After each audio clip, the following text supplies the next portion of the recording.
Hey there, I'm Todd on High, and today I'm showcasing another build for the Division 2. I call it Creeping Trauma, mostly because CC DPS Hybrid is a mouthful, and I didn't want to call it the Information build. Creeping Trauma is a very effective build for general PvE play and for farming challenging missions in groups.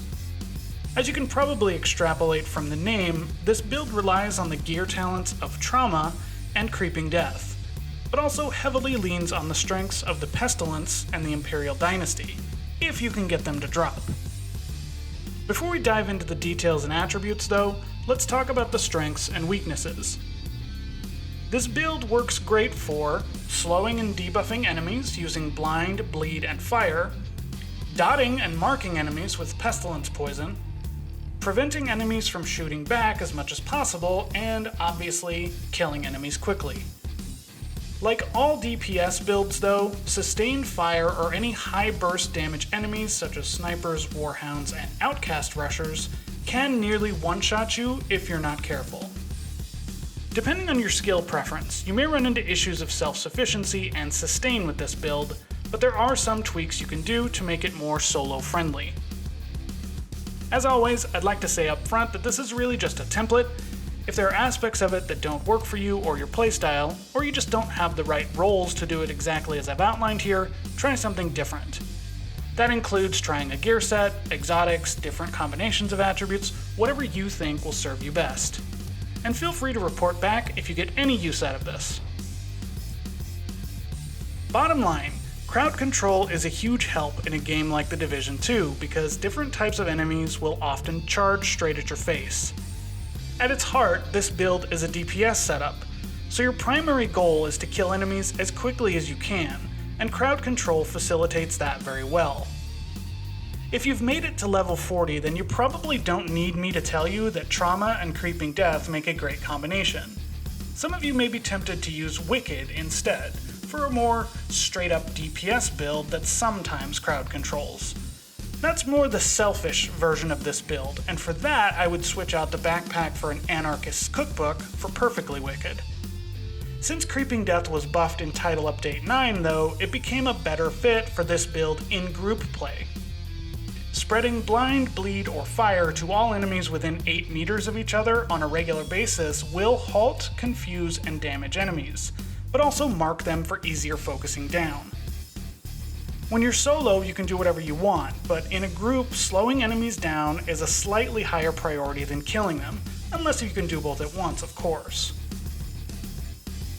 Originally, I was playing this as a 5-1-0 build, investing a single main stat into armor just for some survivability, and that does help a lot of the time, as does investing in some blue substats, or as I like to call them, one-shot protection, like explosive resistance and hazard protection.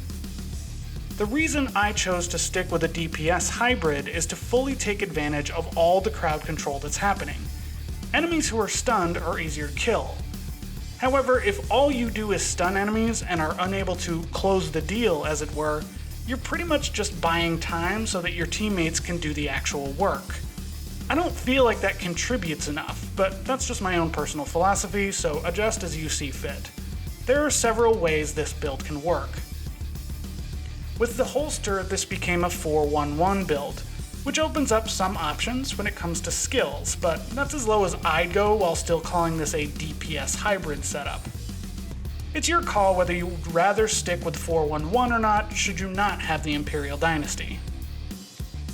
Your yellow stats can be split between status effects and skill damage based on how much you feel like relying on the Pestilence. This is worth mentioning because the damage over time effect it applies is buffed by your skill damage stat, but pretty much everything else on this build relies on status effects, making them last longer and hit harder. Skill haste and repair skills are very optional here. Let's be honest, yellow substats are small gains and mostly optional here overall, as their value will need to be weighed against things like crit chance and damage and headshot damage due to this being a DPS-focused build. Some of these choices will depend on your weapon preference though, so check the arsenal you have available to you. To be clear, the Pestilence dot and debuff are not affected by Creeping Death, which makes the gun an optional part of this build. It does make the build more fun, but any gun with Eyeless, Sadist, or Ignited would complement this build very well. Vindictive is also an option, but I prefer going for the straight damage increase. The Pyromaniac assault rifle is a natural fit thanks to perfectly ignited, particularly if you have the Imperial Dynasty. Unless, or rather until, the holster gets nerfed, this exotic lights one enemy on fire every 30 seconds as long as you're in combat and that enemy is within 20 meters of you. This includes bosses, named enemies, rogue agents, everybody. I don't disagree that this item is toxic for PvP, but for PvE, it is incredibly fun. Probably the best is when a wave spawns near you and your holster and Creeping Death proc together, which can happen even if the enemies are not in your field of view. However, the build still does provide a ton of crowd control, even without the exotic. For specialization, Survivalist is the obvious choice due to the 10% increased damage against status-affected enemies for your entire party, as well as the massive radius of the fire grenades. Pretty straightforward. For skills, the default is the Blinder Firefly, however it doesn't necessarily synergize well with Creeping Death since many mobs spawn in clusters. A heal skill or revive is your call, as the one blue stat is not going to add a ton of survivability, especially not if you avoid it and instead make this a Levi's 501 build. Several skills apply crowd control effects, so choose the one that works best for your priorities and cooldown timers. The goal of this build is not to rely on skills for crowd control, but to get that from trauma, the holster, and fire grenades. As more skills become available through these manhunt events, more experimentation may prove fruitful. And that's it! If you have any questions about the build or spot any major errors, please let me know. And definitely circle back with a comment if you try this build out. Thanks for watching, and if you enjoy this sort of content, please drop a like and subscribe.